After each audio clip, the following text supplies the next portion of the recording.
Scrooge awoke in his own bedroom. There was no doubt about that.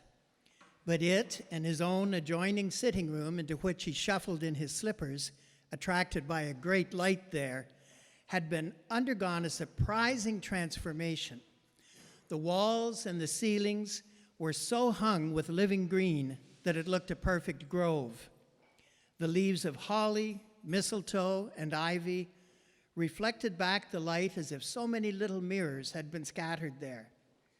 And such a mighty blaze went roaring up the chimney that petrifaction of a hearth had never known in Scrooge's time, or Marley's, or many a winter season gone.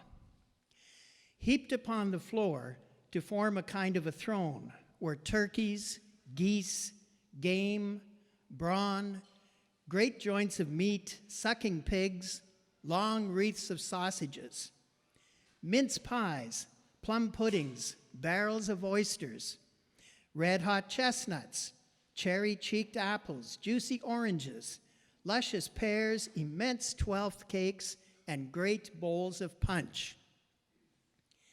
In easy state upon this couch there sat a giant, glorious to see, who bore a glowing torch in the shape not unlike Plenty's horn, and who raised it high to shed the light on Scrooge as he came peeking round the corner. "Come in, man, come in and meet me well. Look upon me, I am the ghost of Christmas present.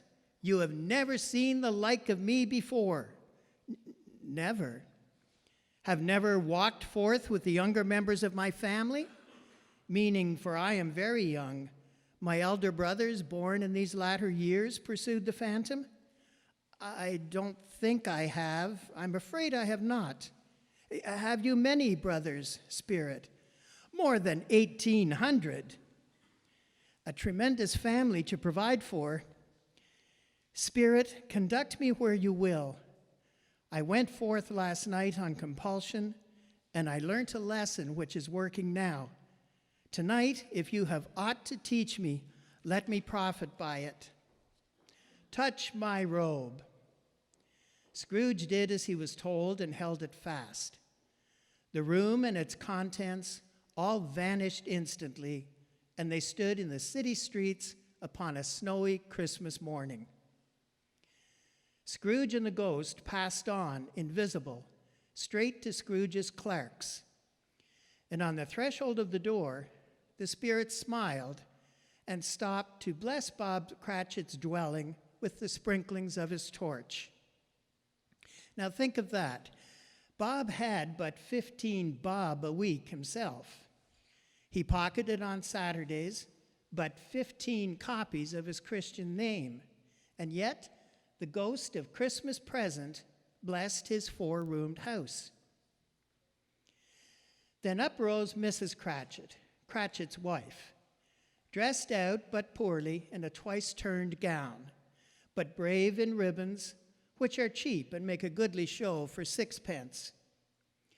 She laid the cloth, assisted by Belinda Cratchit, second of her daughters, also brave in ribbons, while Master Peter Cratchit plunged a fork into the saucepan of potatoes, and getting the corners of his monstrous shirt collar, Bob's private property conferred upon his son and heir in honor of the day, into his mouth, he rejoiced to find himself so gallantly attired, and he yearned to show his linen in the fashionable parks. And now, 2 smaller Cratchits, a boy and girl, came tearing in, screaming, outside the baker's they had smelt the goose, and they had known it for their own. And basking in luxurious thoughts of sage and onion, these young Cratchits danced about the table and exalted Master Peter Cratchit to the skies, while he, not proud, although his collars nearly choked him, blew the fire until the slow potatoes bubbling up knocked loudly at the saucepan lid to be let out and peeled. "What has ever got your precious father, then?" said Mrs. Cratchit. "And your brother, Tiny Tim? And Martha weren't as late last Christmas Day by half an hour." "Here's Martha, Mother," said a girl, appearing as she spoke.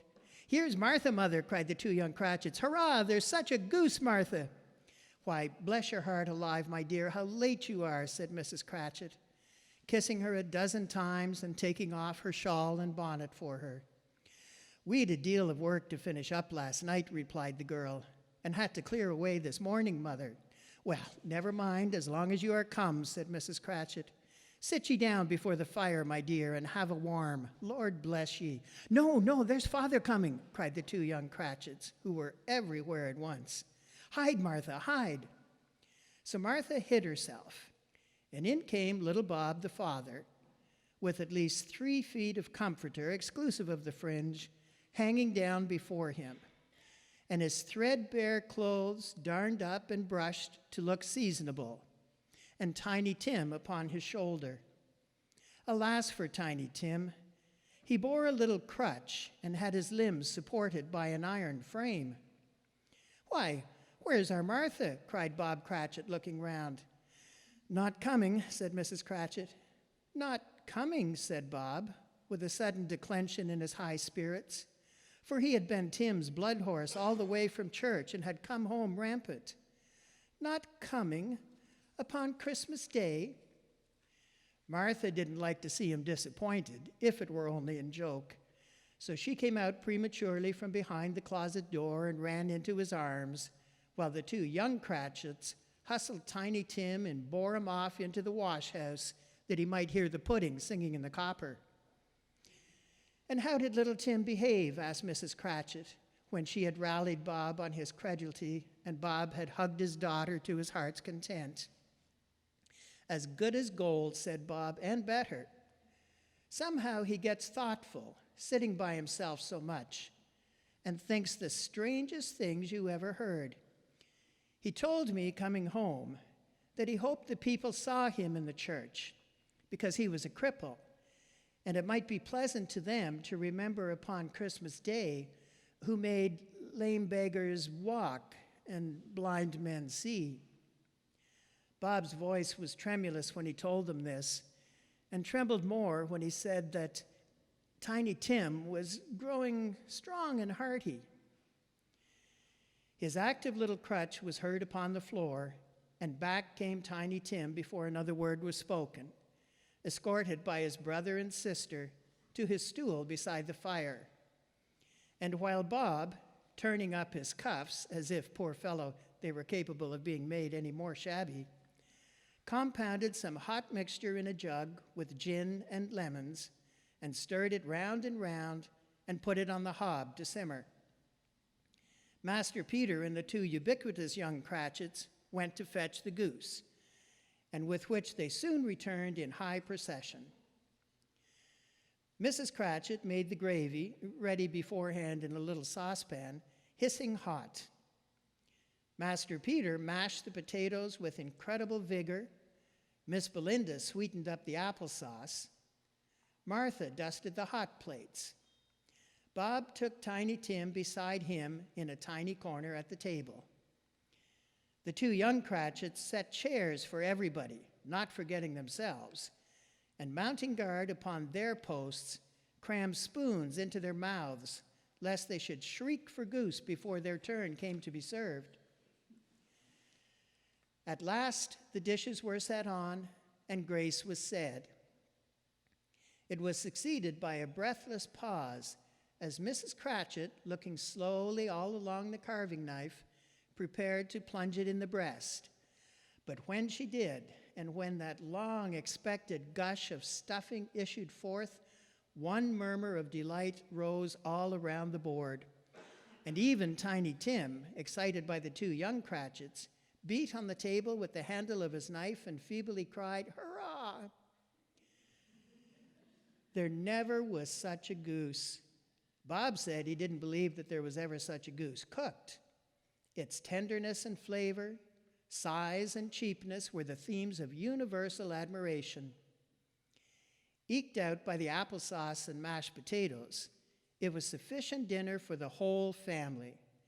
Indeed, as Mrs. Cratchit said with great delight, surveying one small atom of a bone left upon the dish, they hadn't ate it all at last. Yet everyone had enough, and the youngest Cratchits in particular were steeped in sage and onion to the eyebrows. But now, the plates being cleared by Miss Belinda, Mrs. Cratchit left the room alone, too nervous to bear witnesses, to take the pudding up and bring it in. Suppose it should not be done enough. Suppose it should break in turning out. Suppose somebody should have got over the wall of the backyard and stolen it while they were merry with the goose, a supposition at which the two younger Cratchits became livid. All sorts of horrors were supposed. Hello, a great deal of steam. That was the pudding out of the copper. A smell like a washing day. That was the cloth. A smell like an eating house and a pastry cook's next door to each other and a laundress's next door to that. That was the pudding. In a minute, Mrs. Cratchit entered, flushed but smiling proudly, with the pudding like a speckled cannonball, so hard and firm, blazing in half a quartern of ignited brandy, and belight with Christmas holly stuck into the top. Oh, what a wonderful pudding. Bob Cratchit said, and calmly too, that he regarded it as the greatest success achieved by Mrs. Cratchit since their marriage.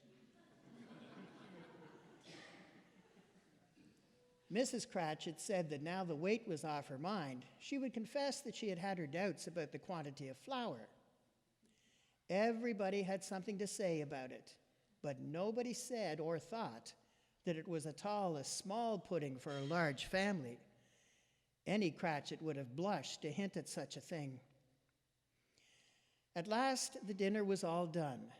The cloth was cleared, the hearth swept, and the fire made up. The compound in the jug was tasted and considered perfect. Apples and oranges were put out upon the table, and a shovelful of chestnuts on the fire.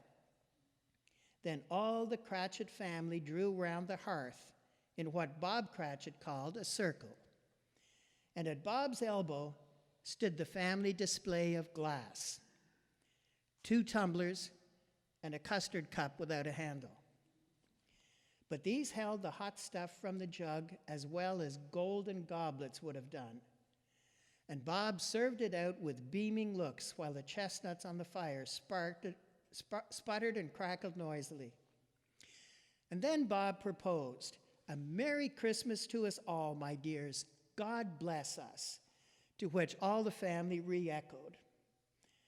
"God bless us, every one," said Tiny Tim last of all. He sat very close to his father's side upon his little stool. Bob held his withered little hand in his, as if he loved the child and wished to keep him by his side, and dreaded that he might be taken from him. Scrooge raised his head speedily on hearing his own name.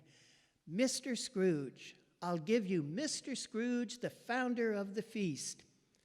"The founder of the feast, indeed," cried Mrs. Cratchit, reddening. "I wish I had him here. I'd give him a piece of my mind to feast upon, and I hope he'd have a good appetite for it." "My dear," said Bob, "the children. Christmas Day." "It should be Christmas Day, I'm sure," she said, "on which one drinks the health of such an odious, stingy, hard, unfeeling man as Mr. Scrooge. You know he is, Robert. Nobody knows it better than you, poor fellow." "My dear," was Bob's mild answer, "Christmas Day." "I'll drink his health, for your sake and the day's," said Mrs. Cratchit, "not for his. Long life to him, a Merry Christmas and a Happy New Year." "He'll be very merry and very happy, I have no doubt." The children drank the toast after her. It was the first of their proceedings which had no heartiness in it. Tiny Tim drank it last of all, but he didn't care tuppence for it. Scrooge was the ogre of the family. The mention of his name cast a dark shadow on the party, which was not dispelled for a full 5 minutes. After it had passed away, they were 10 times merrier than before, from the mere relief of Scrooge the Bayful being done with. Bob Cratchit told them how he had a situation in his eye for Master Peter, which could bring in, if obtained, full 5 and 6 weekly. Well, the two young Cratchits laughed tremendously at the idea of Peter's being a man of business.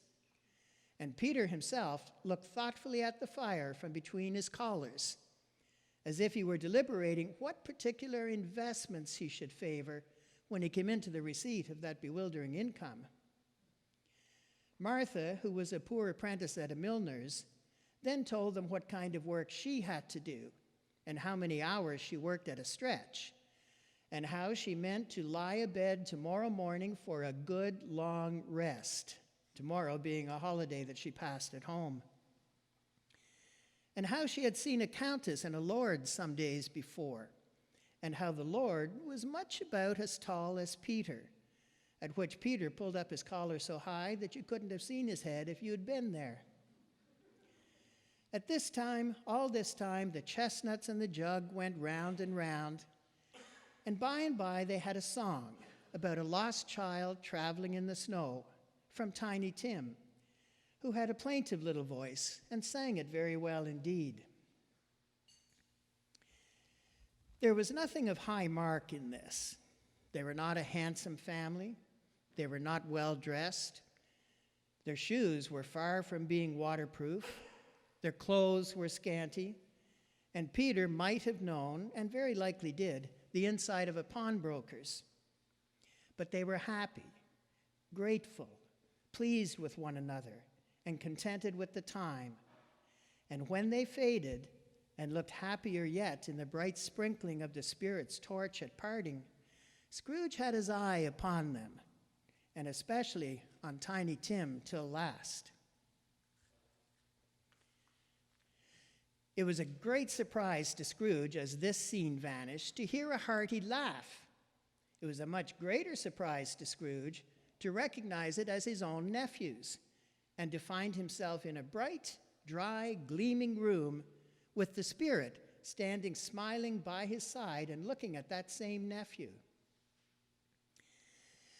Now, it is a fair, even-handed, noble adjustment of things that while there is infection in disease and sorrow, there is nothing in the world so irresistibly contagious as laughter and good humor. When Scrooge's nephew laughed, Scrooge's niece by marriage laughed as heartily as he, and their assembled friends, being not a bit behindhand, laughed out lustily. He said that Christmas was a humbug, as I live, cried Scrooge's nephew. He believed it, too. More shame for him, Fred, said Scrooge's niece indignantly. Ah, bless those women. They never do anything by halves. They're always in earnest. She was very pretty, exceedingly pretty, with a dimpled, surprised-looking capital face, a ripe little mouth that seemed made to be kissed, as no doubt it was, all kinds of good little dots about her chin that melted into one another when she laughed, and the sunniest pair of eyes you ever saw in any little creature's head. Altogether, she was what you would have called provoking, but satisfactory, too. Oh, perfectly satisfactory. He's a comical old fellow, said Scrooge's nephew. That's the truth, and not as pleasant as he might be. However, his offenses carry their own punishment, and I have nothing to say against him. Who suffers by his ill whims? Himself, always. Now here, he takes it into his head to dislike us, and he won't come to dine with us. What's the consequence? He doesn't lose much of a dinner. Indeed, I think he loses a very good dinner, interrupted Scrooge's niece. Everybody else said the same, and they must be allowed to have been competent judges, because they had just had dinner, and with dessert upon the table, were clustered round the fire by lamplight. Well, I'm very glad to hear it, said Scrooge's nephew, because I haven't great faith in these young housekeepers. What do you say, Topper? Topper clearly had his eye on one of Scrooge's niece's sisters, for he answered that a bachelor was a wretched outcast who had no right to express an opinion on the subject. Whereat Scrooge's niece's sister, the plump one with the lace tucker, not the one with the roses, blushed. After tea, they had some music, for they were a musical family, and knew what they were about when they sung a glee or a catch, I can assure you. Especially Topper, who could growl away in the bass like a good one and never swell the large veins in his forehead or get red in the face over it. But they didn't devote the whole evening to music. After a while, they played at forfeits. For it is good to be children sometimes, and never better than at Christmas, when its mighty founder was a child himself. There was first a game of blindman's buff, though, and I no more believe Topper was really blinded than I believe he had eyes in his boots, because the way in which he went after that plump sister in the lace tucker was an outrage to the credulity of human nature. Knocking down the fire irons, tumbling over the chairs, bumping up against the piano, smothering himself among the curtains. Wherever she went, there he went. He always knew where the plump sister was. He wouldn't catch anybody else. If you had fallen up against him, as some of them did and stood there, he would have made a feint of endeavoring to seize you, which would have been an affront to your understanding, and he would instantly have sidled off in the direction of the plump sister. "Oh, here's a new game," said Scrooge. 1/2 hour spirit, only one. It was a game called Yes and No, where Scrooge's nephew had to think of something, and the rest might find out what, he only answering to their questions yes or no, as the case was. The fire of questionings to which he was exposed elicited from him that he was thinking of an animal, a live animal, rather a disagreeable animal, a savage animal, an animal that growled and grunted sometimes, and talked sometimes, and lived in London, and walked about the streets, and wasn't made a show of, and wasn't led by anybody, and didn't live in a menagerie, and was never killed in a market, and it wasn't a dog, a horse, an ass, or a cow, or a tiger, or a pig, or a cat, or a bear. At every new question put to him, this nephew burst into a fresh roar of laughter, and was so inexpressibly tickled that he was obliged to get up off the sofa and stamp. At last, the plump sister cried out, "I have found it out. I know what it is, Fred. I know what it is." "What is it?" cried Fred. "It's your Uncle Scrooge," which it certainly was. Admiration was the universal sentiment, though some objected that the reply to, "Is it a bear?" ought to have been yes. Uncle Scrooge had imperceptibly become so gay and light of heart that he would have drunk to the unconscious company in an inaudible speech. But the whole scene passed off in the breath of the last word spoken by his nephew, and he and the spirit were again upon their travels. Much they saw, and far they went, and many homes they visited, but always with a happy end. The spirit stood beside sick beds, and they were cheerful. On foreign lands, and they were close at home. By struggling men, and they were patient in their greater hope. By poverty, and it was rich. In almshouse, hospital, and jail, in misery's every refuge, where vain man in his little brief authority had not made fast the door and barred the spirit out, he left his blessing, and taught Scrooge his precepts. Suddenly, as they stood together in an open place, the bell struck 12. Scrooge looked about for the ghost and saw it no more.